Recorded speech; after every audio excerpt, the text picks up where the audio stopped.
Hello, everyone. Hope you're doing well. First of all, I want to say this video is going to be a little bit different than my normal videos.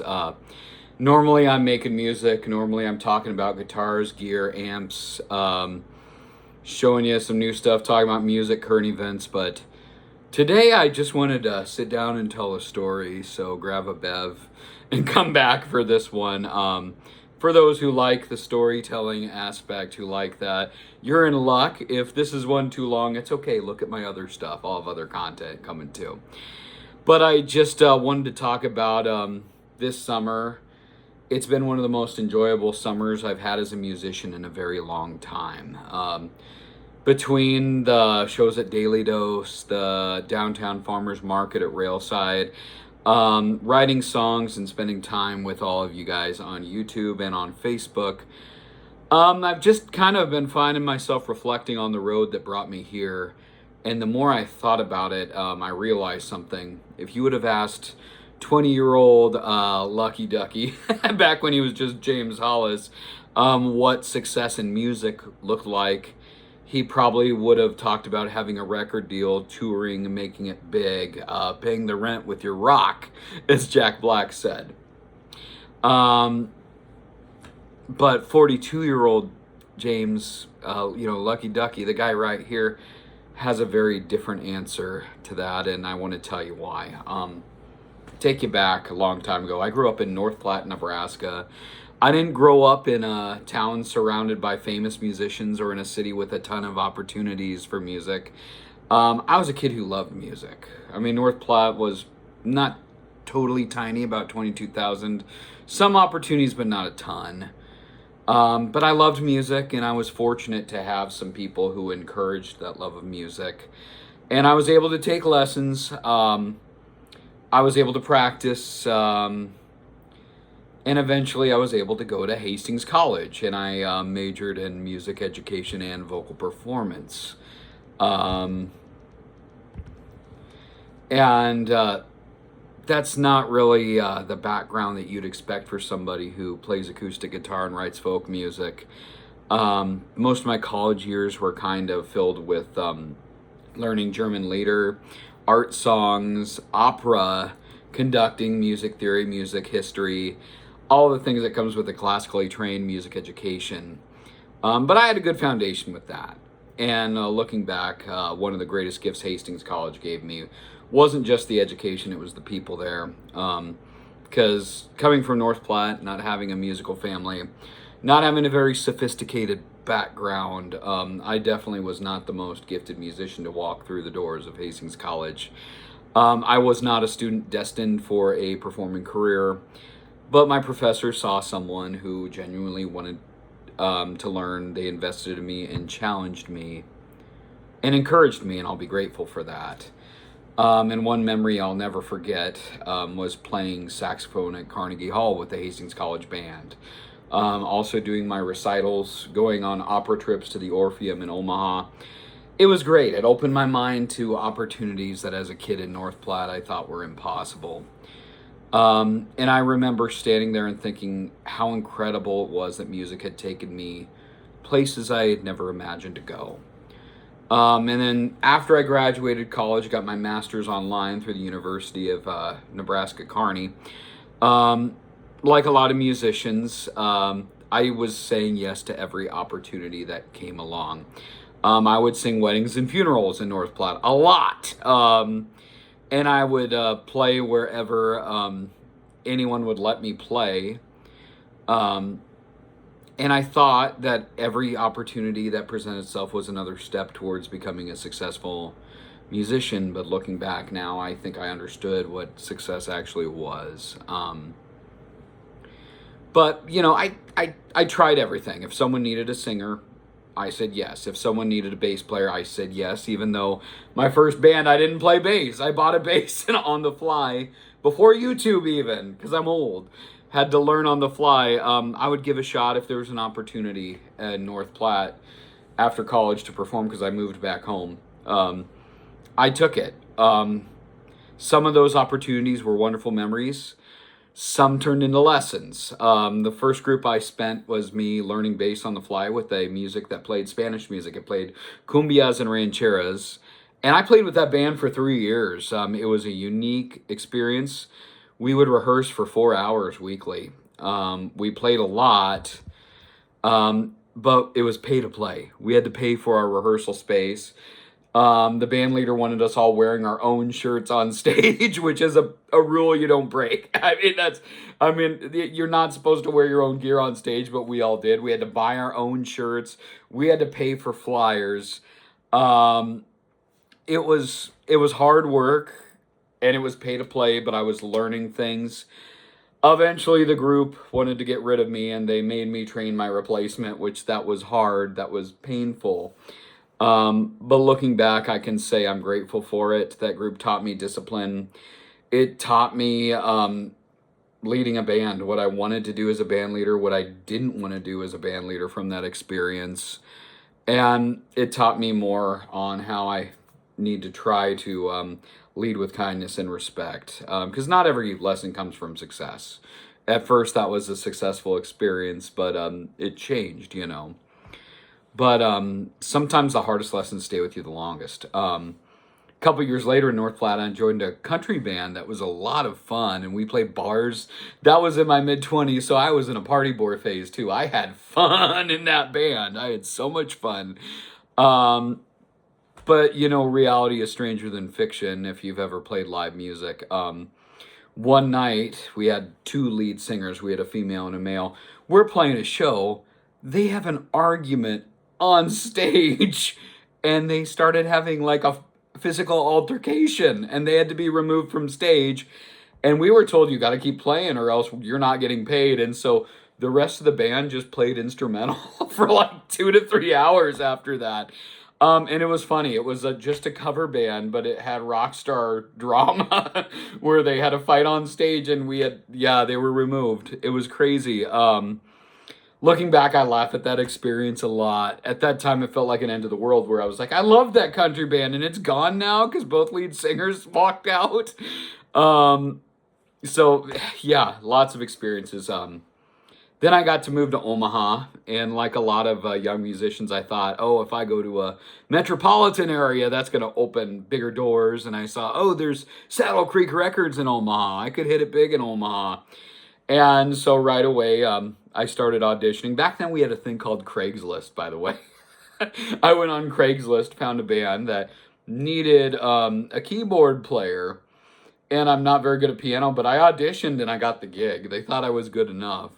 But then in that band, I realized, oh, getting the gig doesn't mean it's the right fit. This group, their gimmick was they played only B-sides. So they wouldn't play Brown Eyed Girl, they played a obscure Van Morrison song. So every song on the set list was a B-side. They didn't even have a name.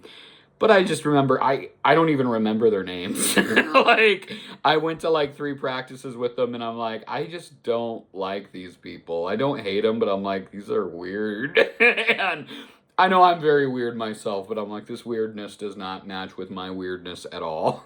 And one day I had a headache, and I was like, dude, I got a headache. I think I'm just going to quit the band due to this headache. And they're like, okay, man.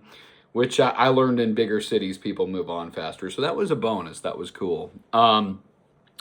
But then later, I had a chance to play as bassist for a legitimate independent artist that had actual physical records released, had a little record deal. Got to play in Benson, and oh, I was so thrilled. I was so excited. I had to play bass, and I worked like crazy. We practiced like 3 hours a week again, every week. And it was all original music, no covers. It was a lot of fun. And honestly, that was, the music level was a little bit higher than usual, but it's the best bass playing I've ever done in my career. But the problem was, and this video is still up there, it hasn't been taken down, but if you close your eyes, I am amazing on this show. But if you look, I am so stiff. I am terrified of messing up because I'm like, this is a big opportunity. This is Benson, Omaha, Saddle Creek Records. This is, me playing for an actual legitimate independent musician who has a following, and I am like standing still, dum, dum, dum, dum, not rocking out, not having fun. And so after the show, I got fired. I did. Music was great. Close your eyes. I'm amazing. And the person who fired me did it in the nicest possible way. Just said, hey, we're going in a different direction. Keep playing. You're going to get better. It hurt. And the problem was I took it the wrong way. I took it personal. And I kind of hung it up. I kind of stopped playing for a long time after that. I just played at church, and I'm just like, yeah.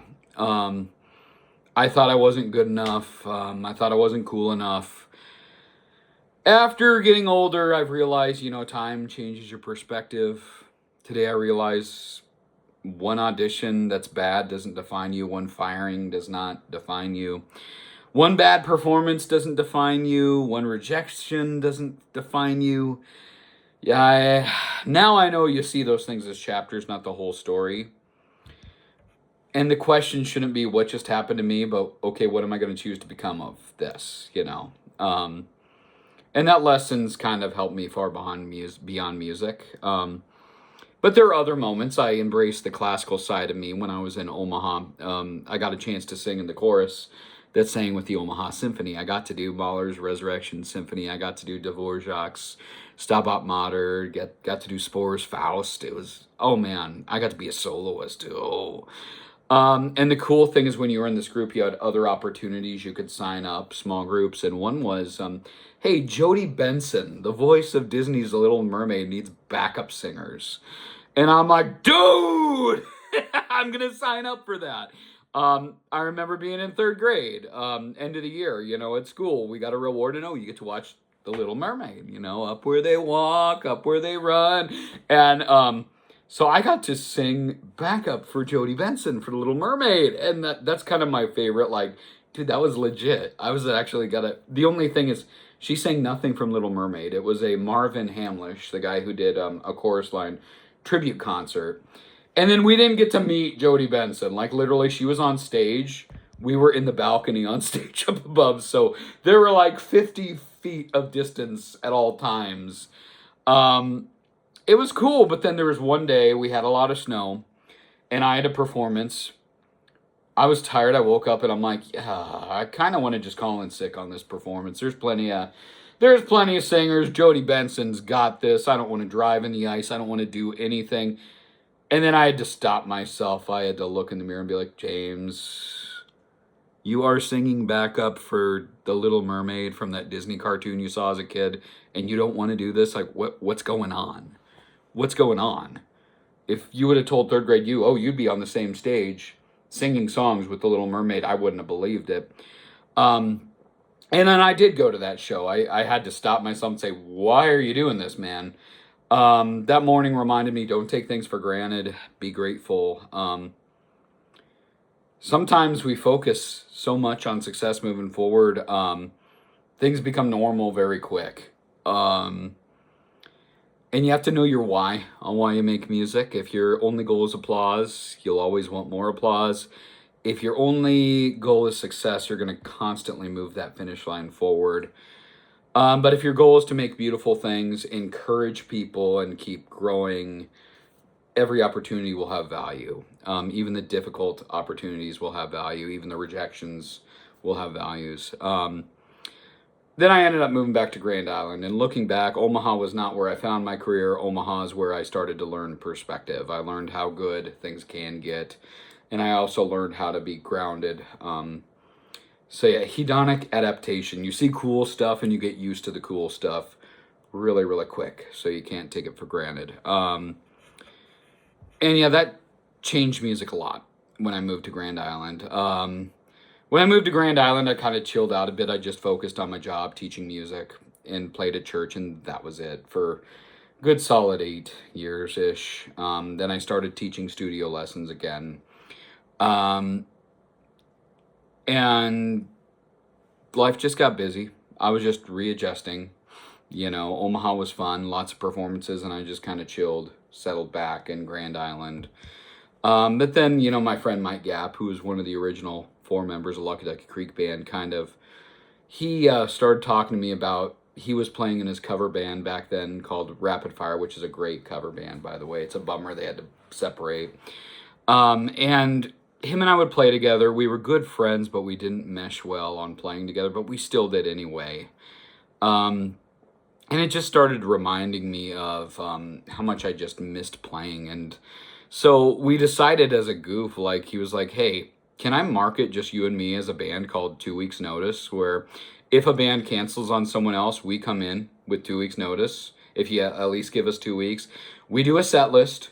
We're not great. We're not polished, but we're something. We fill the spot. And I was like, that sounds fun, low pressure. And so we did that. And we played a couple gigs as 2 weeks notice, and it was fun because we were just there. But there was one gig we played. It was about 4 hours south of Grand Island. It was a long drive.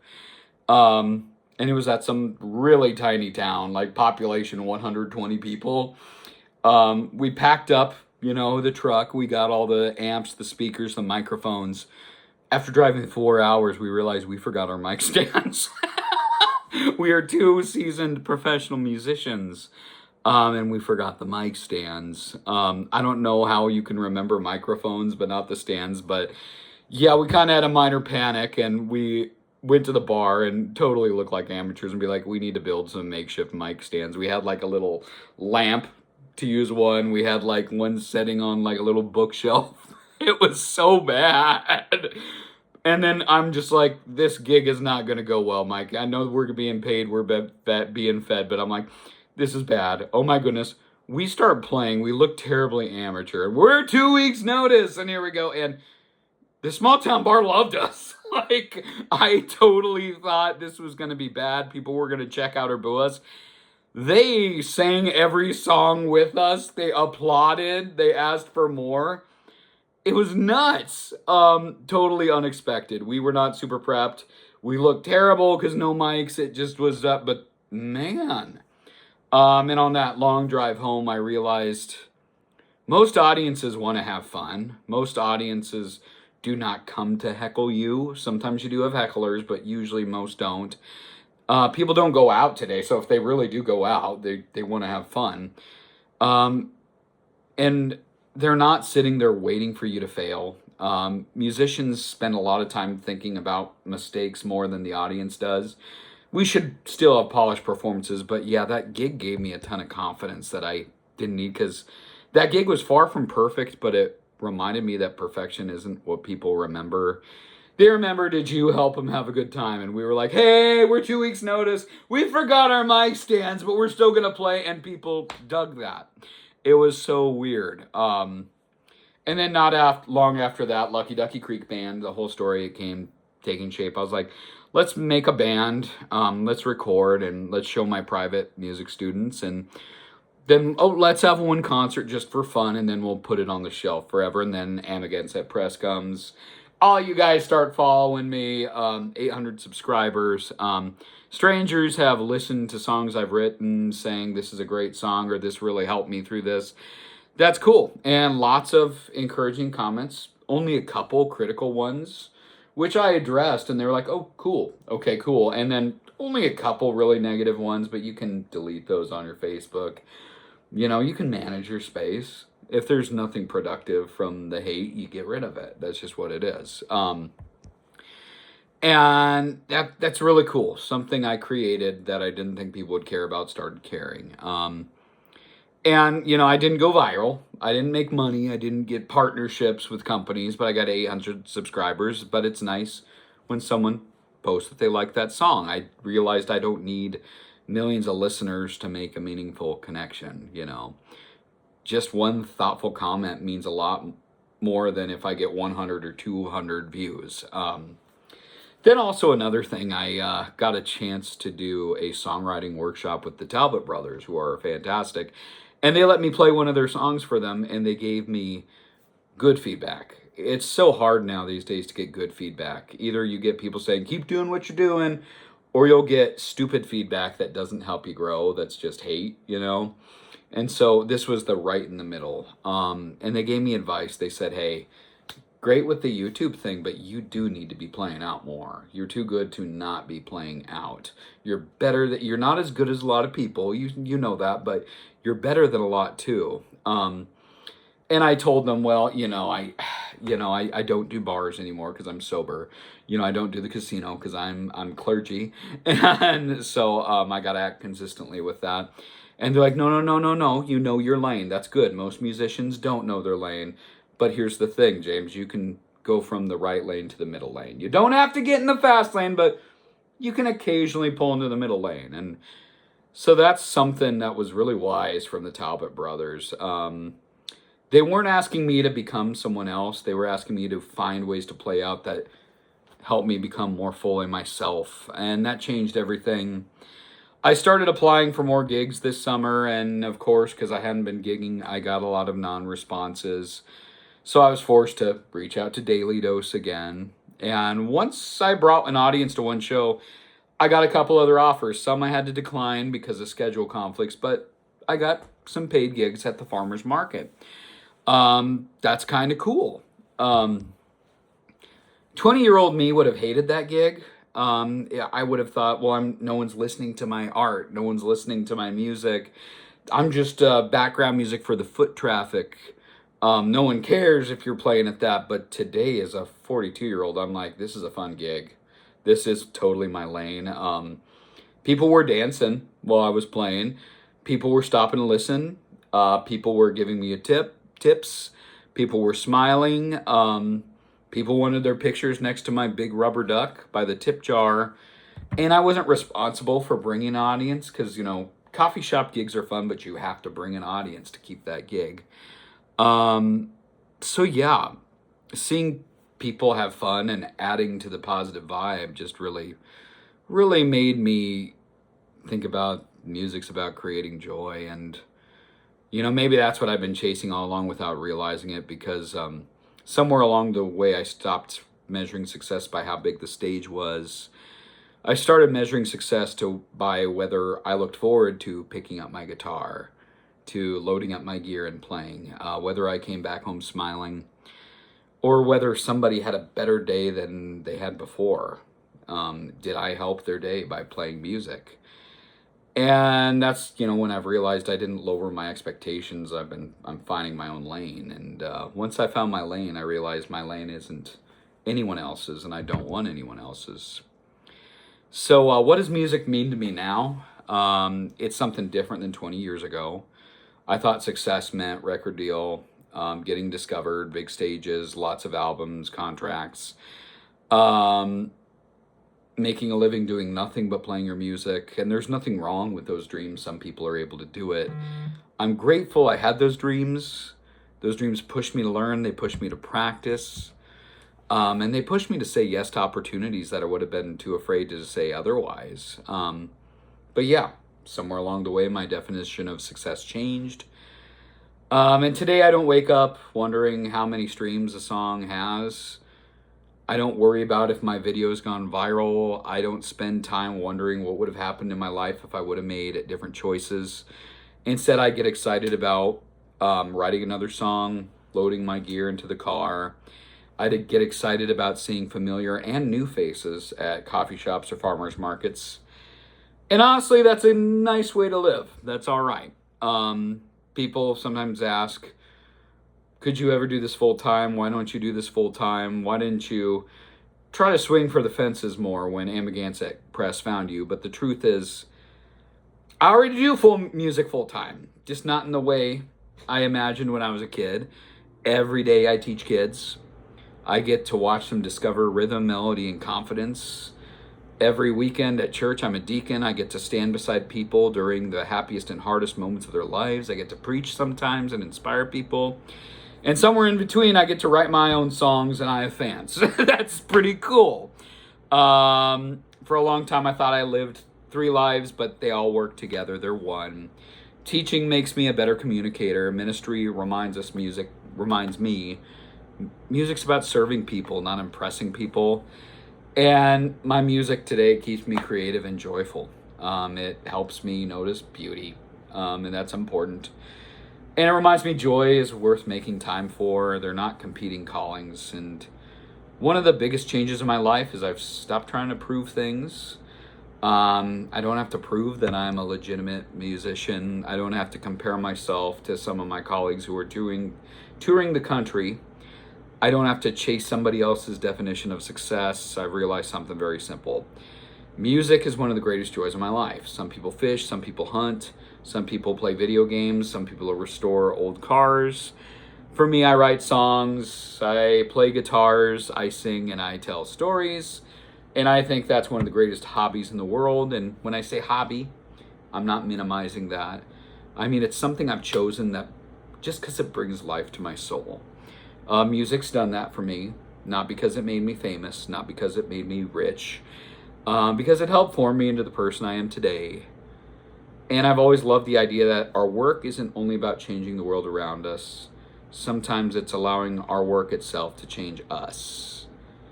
And looking back, I don't think the biggest story in my musical career was playing Carnegie Hall in college.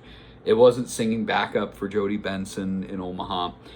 It wasn't Railside Ramble being recognized by people thanks to I'm Against Press.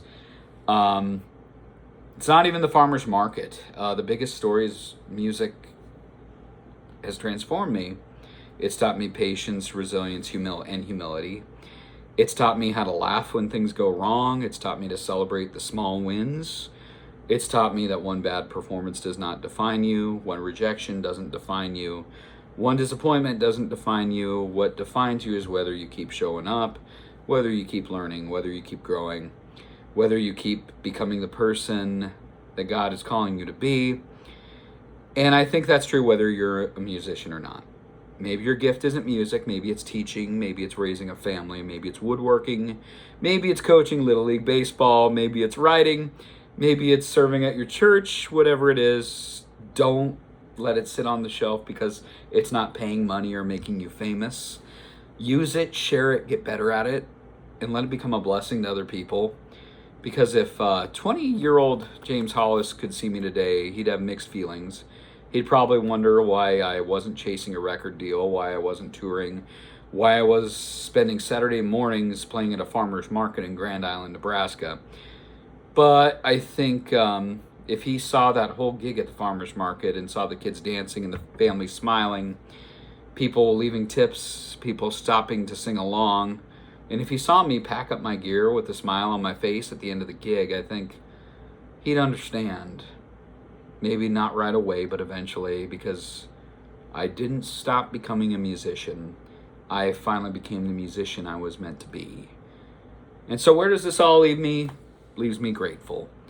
Grateful that after all these years, I still have songs I want to write.